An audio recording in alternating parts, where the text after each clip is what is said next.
সেগুলো দেখার পরে খুবই খারাপ লাগছে ঠিকই। নমস্কার, রাধে রাধে। আজকে সত্যি আমার আর কিচ্ছু বলার ভাষা নেই।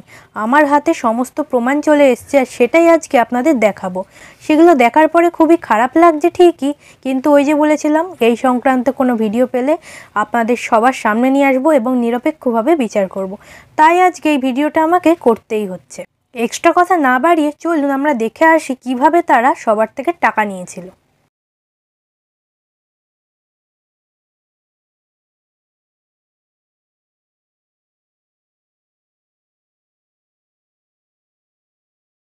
নিশ্চয়ই দেখলেন মন্দির কর্তৃপক্ষ তাদের হাত থেকে ফোন কেড়ে নিয়ে কত কত টাকা লুট করে নিয়েছে। এরপরে চলুন দেখি যখন মাকে নিয়ে যাচ্ছিল তখন পাড়ার লোকের আর্তনাদ।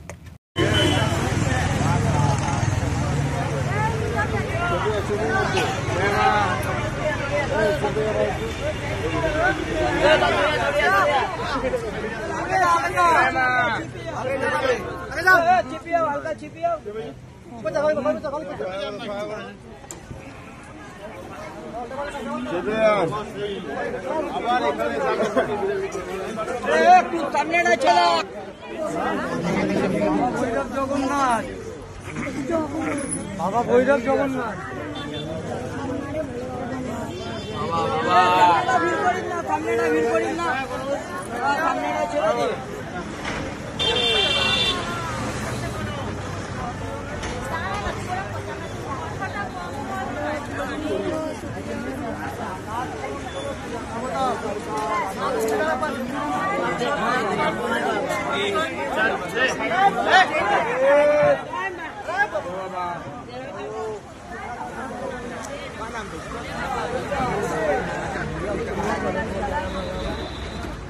দেখলেন তো যখন মাকে নিয়ে যাচ্ছিল কিভাবে সবাই মাটিতে পড়ে গড়াগড়ি দিচ্ছিল কান্না করতে করতে।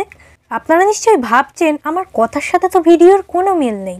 হ্যাঁ, ঠিকই ধরেছিলেন। আমার আগের ভিডিওগুলোতে কিছু জন এসে আমায় বলছিল যে সত্যিটা না জেনে ভিডিও করবেন না। আমি যথারীতি আমার কথা মতো বলি আমার পেজে ভিডিও পাঠাতে। আমার তো কালকে থেকে সারা রাতের ঘুমই হয়নি যে সকালে উঠে কি ভিডিও দেখতে পারবো, যার জন্য এতদিন গলা উঁচু করে যেসব কথা বলছিলাম সেগুলো আর বলতেই পারবো না। সকালে ঘুম থেকে উঠেই আমি সবার ফার্স্ট আমার পেজ ওপেন করেই ভিডিওগুলো দেখলাম।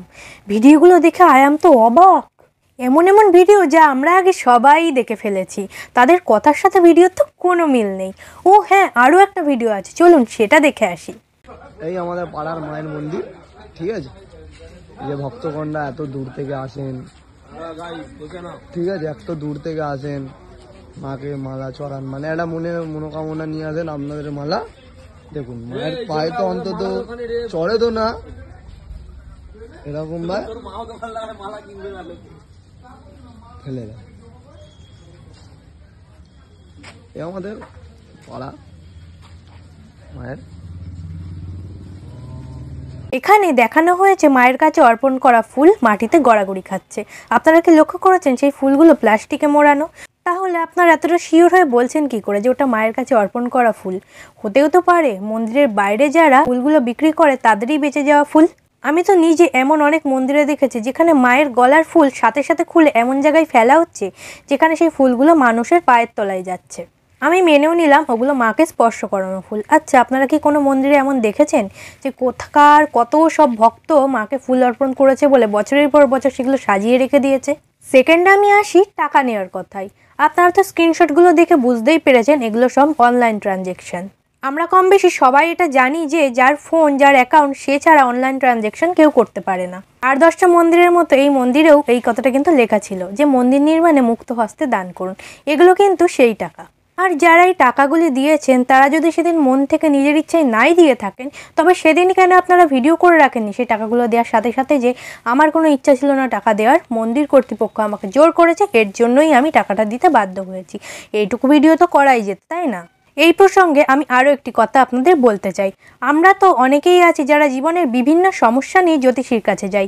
কারোর ছেলেমেয়ের ভালো পড়াশোনা করে না, কারোর বেবি হয় না, কারোর বিয়ে হচ্ছে না বা কারোর সংসার থাকছে না, কারোর চাকরি হয় না, কারোর মাঙ্গলিক দোষ, কারোর সাড়ে সাথী আছে, বিভিন্ন কারণ। আর এইসব সমস্যার কথা শুনে জ্যোতিষী যখন বলে আপনাকে 10,000 টাকা পে করতে হবে, একটি পাথর নিতে হবে, তবেই আপনার জীবনের সব সমস্যা চলে যাবে, তখন তো আপনারা এত ভাবেন না, তখন তো দিব্যি দিয়ে দেন। সেই পাথরে অনেক সময় কাজ হয় বা অনেক সময় হয় না। যখন কাজ হয় না কই, তখন তো আপনারা বলেন না আমি ওই জ্যোতিষীকে 10,000 টাকা দিয়ে এই পাথর নিয়েছি, আমার পাথরে কাজ হয়নি। কারণ কি, সেটা আপনাদের পার্সোনাল ব্যাপার, কাউকে বলা যাবে না আমার এত উন্নতির কথা। বা এটাও বলা যাবে না আমি নিজের উন্নতির জন্য ওই জ্যোতিষীর কাছে এত টাকা দিয়ে এসেছি, আমার কাজ হয়নি। কারণ সেই কথা নিজের মুখে স্বীকার করলে তো আপনাদের ইগো হার্ট হবে, আত্মসম্মান চলে যাবে। তখন কি আপনারা সেই জ্যোতিষীর কাছে গিয়ে বলতে পারেন যে আপনার দেওয়া পাথরে আমার কাজ হচ্ছে না, আমার 10,000 টাকা আমার এক্ষুনি ফেরত চাই? আমার কথা যদি বিশ্বাস না হয় তবে আমার 2-3টে ভিডিওর কমেন্টে দেখে আসবেন, সেখানে অনেকেই বলেছেন যে আমি ওই মন্দিরে গেছিলাম, আমার থেকে কিচ্ছু চাওয়া হয়নি। আর যে বা যারা বলেছেন যে আমার থেকে টাকা চাওয়া হয়েছিল, আপনারা নিশ্চয়ই অনেক ভিআইপি, নিশ্চয়ই 10 কিলো সোনার গয়না পরে গেছিলেন, তাই দেখে সবার প্রচণ্ড লোভ হয়েছিল আপনার থেকে, তাই গয়না চেয়ে নিয়েছিল। দিতেই পারতেন, কারণ আপনি তো বিশাল ভিআইপি, বিশাল বড় লোক। আর অনেকে এই কথাও আমাকে বলছেন যে এই ভিডিও করার জন্য আপনি কয় টাকা পেয়েছেন। সত্যিই যদি মন্দির কর্তৃপক্ষ আমাকে টাকা দিত তাহলে তো আমি আরও বেশি ভিডিও দিতাম, কারণ যত ভিডিও দেবো তত ইনকাম হবে আমার, তাই না? অনেকেই তো আবার বলেছেন টিআরপি বাড়ানোর জন্য আমি ভিডিও করছি, তো এটাও মনে করছেন এই ভিডিও করছি এর থেকে আমার অনেক অনেক টাকা ঢুকবে। তো তাদেরকে এই কাইন্ড ইনফরমেশনটা দিয়ে রাখি, আমার চ্যানেল এখনও মনিটাইজড হয়নি। সত্যিই যদি মনিটাইজড হতো তখন আপনারা বলতে পারতেন যে আমি ভিডিও করছি টাকা ইনকামের জন্য। আর টিআরপি তো বিভিন্ন সিরিয়ালের চ্যানেল, বিভিন্ন নিউজ চ্যানেলও বাড়ায়, কই তখন তো আপনারা সেটার প্রতিবাদ করেন না, সেটা তো একদম মন দিয়ে দেখেন। কিছু কিছু জনের তো নিউজ আর সিরিয়াল না দেখলে নাকি ঘুমই হয় না।